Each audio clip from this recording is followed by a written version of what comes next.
எல்லோருக்கும் வணக்கங்க.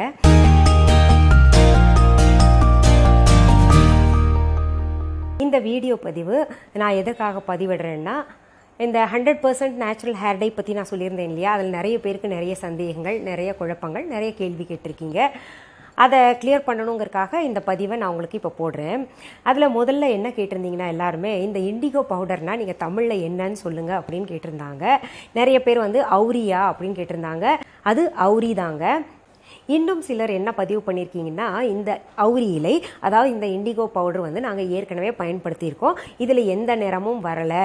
ஆனால் இந்த அவுரி பவுடர், அதாவது இண்டிகோ பவுடர் பார்த்தீங்கன்னா நிறைய இருக்குங்க. அதில் அதாவது முதல் தரம், ரெண்டாவது தரம், மூணாவது தரம், கிட்டத்தட்ட 7-8 தரம் பிரித்து வச்சுருக்காங்க. இதில் எப்படி தரம் பிரிக்க முடியும் அப்படின்னு நீங்கள் நினைப்பீங்க. வெறும் இலைகளை எடுத்து நிழலில் உலர்த்தி வச்சுட்டு அது அரைக்கிறது ஒரு தரம். அப்புறம் பார்த்தீங்கன்னா அதையே வெயிலில் காய வச்சு அரைக்கிறது ஒரு தரம். இன்னொன்று பார்த்தீங்கன்னா உங்களுக்கு அதுக்குன்னு ஹீட்டர் ரூம் இருக்கும், அந்த ரூமில் காய வச்சு அரைக்கிறது ஒரு தரம். அப்புறம் கழிவுகள் எல்லாம் சேர்த்து அரைக்கிறது ஒரு தரம். அதாவது தண்டு, இலை எல்லாமே இருக்கும் இல்லையா, அது வேஸ்ட் பண்ணாமல் அதெல்லாம் சேர்த்து அரைக்கிறது ஒரு தரம். அப்புறம் பார்த்தீங்கன்னா இந்த ப்ரௌன் கலர் வர்றதுக்கு அதில் இன்னும் சில பவுடர்ஸ் நேச்சுரலாகவே சேர்க்குறாங்க, அதெல்லாம் பார்த்தீங்கன்னா ஒரு தரம். இப்படியே பார்த்தீங்கன்னா அந்த லிஸ்ட்டு நீண்டுக்கிட்டே போகுது. நான் வாங்குறது பார்த்தீங்கன்னா முதல் தரம் வாங்குறேங்க. இது எல்லாமே இண்டிகோ பவுடராக இருந்தால் கூட இதுலேயே முதல் தரம், ரெண்டாம் தரம், மூணாம் தரம்னு பார்த்தீங்கன்னா தரங்கள் பிரித்து வச்சுருக்காங்க. அதனால தான் இப்போ கடைகளில் ஒரு சிலர் வாங்கி பார்த்துட்டு அதை அடிச்சுக்கிட்டு எங்களுக்கு நிறம் வரலன்னு சொல்கிறாங்க. அந்த செடியினுடைய கழிவுகளையும் சேர்த்து அடைக்கிறதும் இண்டிகோ பவுடர் தான், நிழலில் உலர்த்தி வைக்கிறதும் இண்டிகோ பவுடர் தான், அப்புறம் சூரிய வெளிச்சத்தில் காய வைக்கிறதும் இண்டிகோ பவுடர் தான். இப்படி நிறைய உங்களுக்கு இருக்கிறதுனால ஒவ்வொரு தரத்திற்கு ஏற்ற மாதிரி நமக்கு நிறம் கொடுக்குது. இப்போ நான் வாங்குறது பார்த்தீங்கன்னா முதல் தரம், அதுதான் பார்த்தீங்கன்னா உங்களுக்கு நல்ல நிறத்தை கொடுக்குங்க. அதே போல தான் பார்த்தீங்கன்னா மருதாணியும் தாங்க.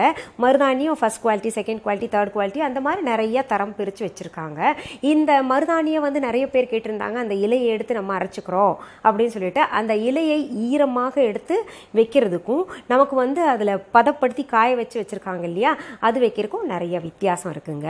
அதுக்கு ஒரு உதாரணத்தை சொல்லுவேன். நீங்க மருதாணி இலையை எடுத்து கையில வச்சு பாருங்க, அது ஒரு ஆரஞ்சு நிறத்தை தான் கொடுக்கும். அதே போல 100% நேச்சுரல் பவுடராக இருந்தா கூட அது போடும்போது பார்த்தீங்கன்னா உங்களுக்கு நல்ல ஒரு டார்க் ப்ரௌன் நிறத்தை கொடுக்கும்.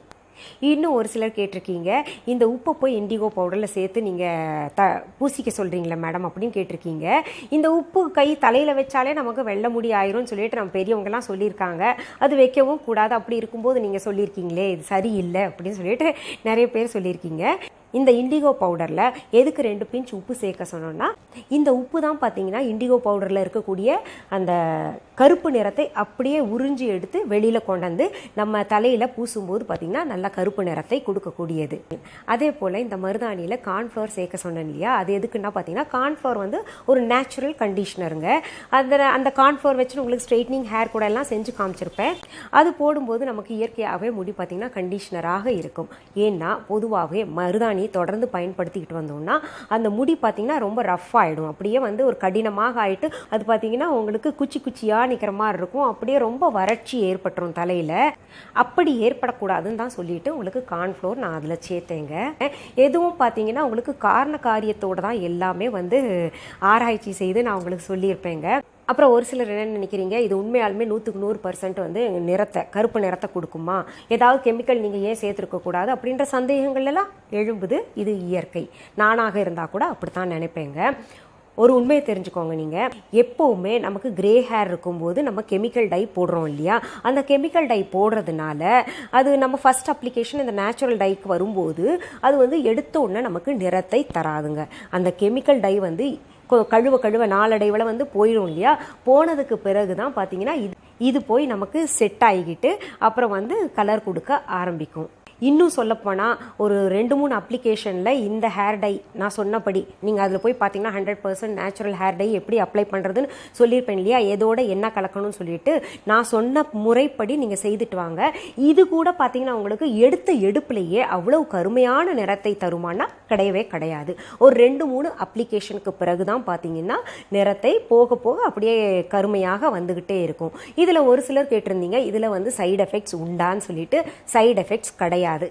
இது 100க்கு 100% மூலிகை. மருதாணியும் ஒரு மூலிகை, இந்த இண்டிகோவும் ஒரு மூலிகை. அப்படி இருக்கும்போது அந்த மூலிகையால் உருவாக்கப்பட்ட நேச்சுரல் ஹேர் டை தாங்க. இன்னொன்று, நான் சொன்னது பயன்படுத்தினா சைடு எஃபெக்ட்ஸ் வரவே வராது. குழந்தைங்க கூட இப்பெல்லாம் பார்த்தீங்கன்னா உங்களுக்கு 8 வயதிலிருந்தே நிறைய பேருக்கு கிரே ஹேர் வர ஆரம்பிச்சது. அது ஃபேமிலி ஹெரிடிட்டி, அதுக்காக வருத்தப்பட வேண்டாம். இது போன்ற இயற்கையான ஹேர் டையை அவங்களுக்கும் பயன்படுத்தலாம். அப்புறம் அந்த வீடியோவில் நான் சொல்லியிருப்பேன், இந்த ஹேர் டை நம்ம பூசிக்கிட்டு முதல் நாளே ஷாம்பு போட்டு குளிக்கக்கூடாது அப்படின்னு.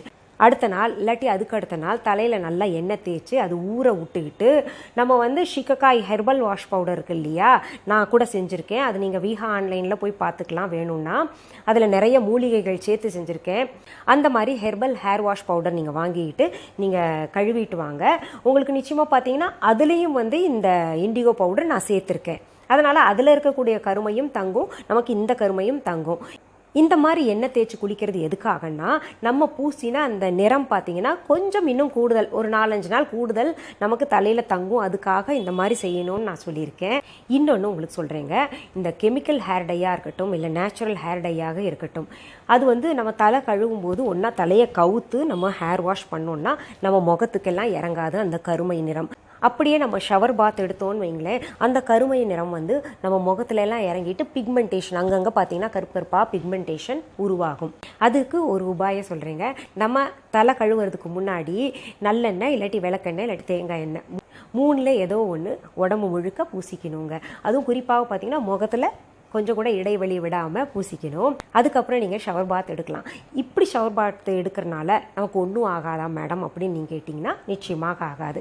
இப்போ தாமரை இலையில் பார்த்தீங்கன்னா தண்ணி பட்டு அப்படியே தெரிக்கிற மாதிரி நம்ம இந்த எண்ணெய் பூசுறதுனால அந்த தண்ணி படுறதுனால பார்த்தீங்கன்னா பட்டு அப்படியே தெரிக்கும். அந்த ஹேர் டை தண்ணியாக இருக்கட்டும் எதுவாக இருக்கட்டும் அப்படியே பட்டு தெரிக்குங்க.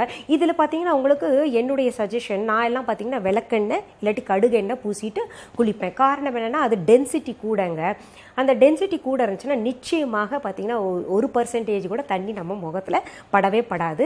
இன்னும் சொல்ல போனால் நம்ம உடம்பு முழுக்க அந்த மாதிரி எண்ணெய் பூசிக்கிட்டு குளித்தோன்னா நமக்கு அந்த பிக்மெண்டேஷன்லாம் கை காலில் இந்த டேன்னு சொல்கிறோம் இல்லையா, அந்த டேன் பார்த்தீங்கன்னா பெரும்பாலும் ஒரு குறிப்பிட்ட வயதுக்கு அப்புறம் அந்த டை ஹேர் வாஷ் எடுத்து பார்த்தீங்கன்னா கையில் டேன் வருது, அப்புறம் முகத்தில் பிக்மெண்டேஷன் வருது. கையிலையும் வர்றது பார்த்தீங்கன்னா பெரும்பாலும் சூரிய ஒளிக்கதிர்களில் நிறைய பேர் நடந்திருக்கவே மாட்டாங்க, சூரியனையே பார்த்துருக்க மாட்டாங்க, இருந்தால் கூட பார்த்தீங்கன்னா டேன் எல்லாம் இருக்கும். சரி, உங்களுக்கு இருக்கக்கூடிய சந்தேகங்கள் அனைத்துமே தீர்ந்திருக்கும் நம்புறேன். மீண்டும் அடுத்த எபிசோட்ல வேற ஒரு நல்ல தலைப்போட உங்களை நான் சந்திக்கிறேன். அது வரைக்கும் நன்றி, வணக்கம். அன்பான வாடிக்கையாளர்களே, உங்கள் விஹா ஸ்டோரில் பூஜை பொருட்கள், சிலைகள், ராசிக்கற்கள், வாஸ்து பொருட்கள், விதைகள், பாரம்பரிய அரிசி வகைகள், சிறுதானியங்கள், ஆர்கானிக் பொருட்கள், மூலிகை எண்ணெய், மளிகை பொருட்கள், மரச்செக்கு எண்ணெய், மரப்பொருட்கள், வெள்ளி ஆபரணங்கள், கிஃப்ட் ஆர்டிகல்ஸ், காட்டன் மற்றும் பட்டு புடவைகள், காட்டன் சுடிதார்கள், பட்டு பாவாடை, குழந்தைகளுக்கான விளையாட்டு பொருட்கள், ஹை குவாலிட்டி இமிடேஷன் நகைகள், வீட்டு உபயோக பொருட்கள், ஜூட் பேக்ஸ், ஹேண்ட்மேட் சோப்ஸ், அழகு சாதன பொருட்கள், சிறுதானிய பிஸ்கெட்டுகள், ஹோம் அப்ளையன்சஸ், இன்னும் பற்பல பொருட்கள் விற்பனைக்குள்ளது. விஹா ப்ராடக்ட்களை நீங்கள் வாங்க விரும்பினால் அது எங்களுடைய viha.online வெப்சைட் மற்றும் சென்னை ராஜா அண்ணாமலைபுரத்தில் உள்ள எங்கள் விஹா ஸ்டோரில் மட்டுமே கிடைக்கும் என்பதை தெரிவித்துக் கொள்கிறோம். வேறு எந்த ஆன்லைன் வெப்சைட்களிலும் விஹா ப்ராடக்ட்கள் விற்பனைக்கு கிடையாது என்பதை நீங்கள் கவனத்தில் கொள்ள வேண்டும். எங்கள் விஹா ஸ்டோரின் விலாசத்தை கண்டறிய கூகுள் மேப்ஸில் விஹா ஸ்டோர் என்று டைப் செய்தால் வழியை கண்டறியலாம். www.viha.online வெப்சைட்டிலும் விஹா ஸ்டோரின் அட்ரஸ் உள்ளது.